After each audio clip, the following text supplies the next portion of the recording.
জয় মাতা দি দর্শক বন্ধু, আমি সঞ্জয় দা আপনাদের সেবার জন্য কলকাতা পশ্চিমবাংলা থেকে আপনাদের সেবার জন্য হাজির। হ্যাঁ দর্শক বন্ধু, বহু মানুষ মাতাজির আশীর্বাদ আমার কাছে এসছে দীর্ঘদিন ধরে, এখন আপনারা আসছেন। সত্যি বলতে সঞ্জয় দাকে আপনারা যতটা হয়তো সঞ্জয় দা উপযুক্ত ছিল না, তার থেকে বেশি ভালোবাসা দিয়েছে।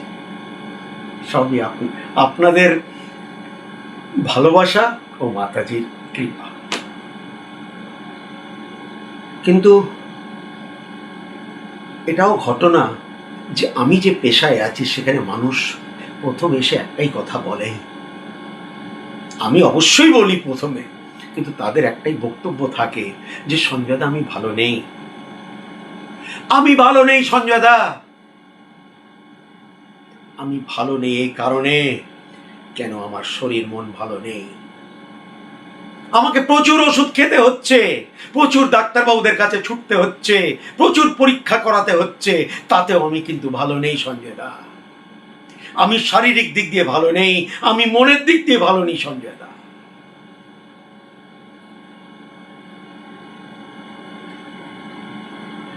আমার অর্থনৈতিক সমস্যা, আমি অর্থনৈতিক চাপের মধ্যে রয়েছি সঞ্জয় দা। আমার মাথার উপরে অর্থনৈতিক ঋণ হয়ে গেছে, আমি কি করব?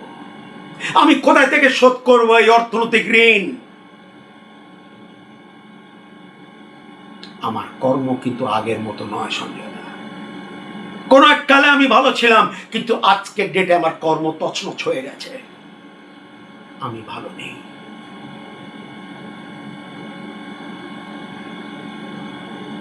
আমি নুন ভাত খেয়ে ভালো ছিলাম, কিন্তু ইদানিং দেখছি আমার ভাগ্য একেবারে আমার সাথ দিচ্ছে না। আমার সব কাজে বাধা, সব কাজে দেরি, সব কাজে ডিলে। আমি ভালো নেই সঞ্জয় দা।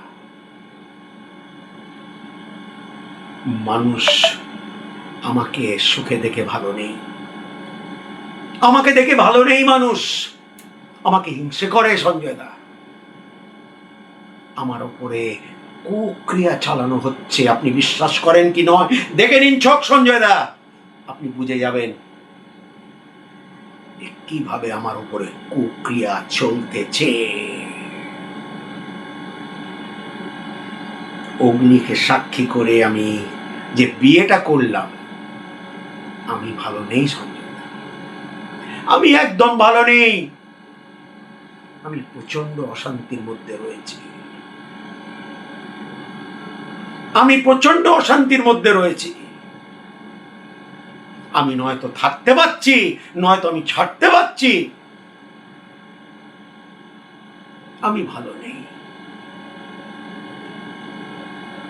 আমার ব্যবসা কোন এক সময় রমরমে চলছিল, আজকে আমার ব্যবসার জায়গায় আমি একেবারে নিঃস্ব। কি করে চলবে, কি করে আমি চালাবো সঞ্জয় দা, আপনি বলুন। সঞ্জয় দা, আপনি তো অনেক বড় বড় কথা বলেন, আমাদের ব্যবসার জন্য কিছু একটা করুন, কিছু ভাবুন। চাকরির দিক দিয়ে আমি মানসিক বা অর্থনৈতিক দিক দিয়ে ভালো নেই সঞ্জয় দা। এই চাকরিতে আমার চলবে না, আমার জীবন চলবে না সঞ্জয় দা, আমি ফেড আপ।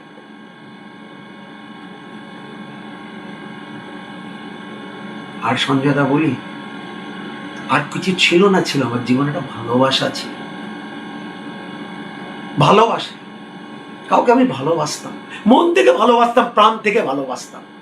আজকে সেই ভালোবাসাটা তছনছ হয়ে গেছে, হাতছাড়া হয়ে গেছে, চলে গেছে আমার জীবন থেকে। আমি আমার বাঁচার ইচ্ছে চলে গেছে সঞ্জয় দা এই কারণে। আপনি মানুন না মানুন, আমি কি আমার ভালোবাসা ফেরত পাবো না? আমি কি ফিরিয়ে পাবো না আমার ভালোবাসা সঞ্জয় দা?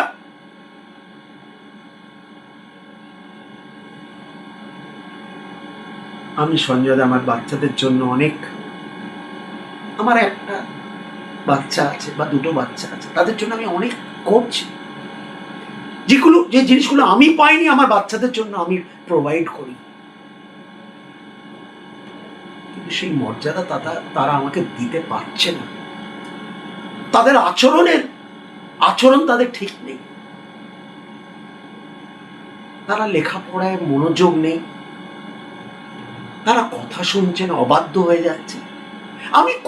আমি আমার স্ত্রী কষ্ট করে তাদেরকে মানুষ করছি,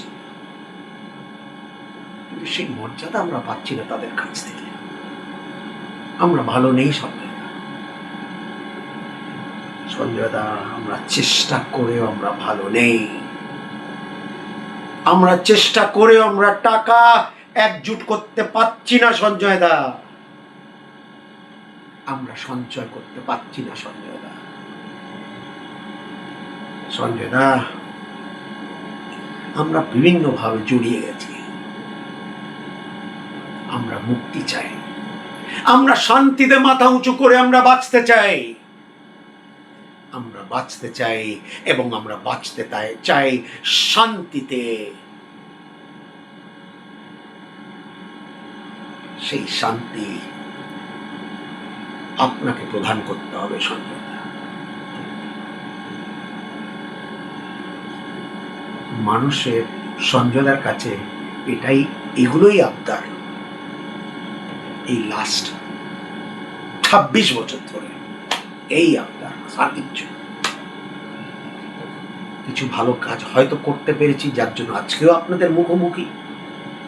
আর আশা করি মাতাজির ইচ্ছে যদি থাকে, তাহলে মানুষের কিছু ভালো করে যাব। এটাই আমার পেশা এবং এটাই আমার নেশা, যে কিছু মানুষের যাতে আমি ভালো করতে পারি, বাস আর কিছু না। এই শাস্ত্রের মাধ্যমে আমার যেটুকুনি ঠাকুর আমার ক্ষমতা দিয়েছে, সেটার মাধ্যমে। ভালো থাকবেন, সুখে থাকবেন। আমি সঞ্জয় দা।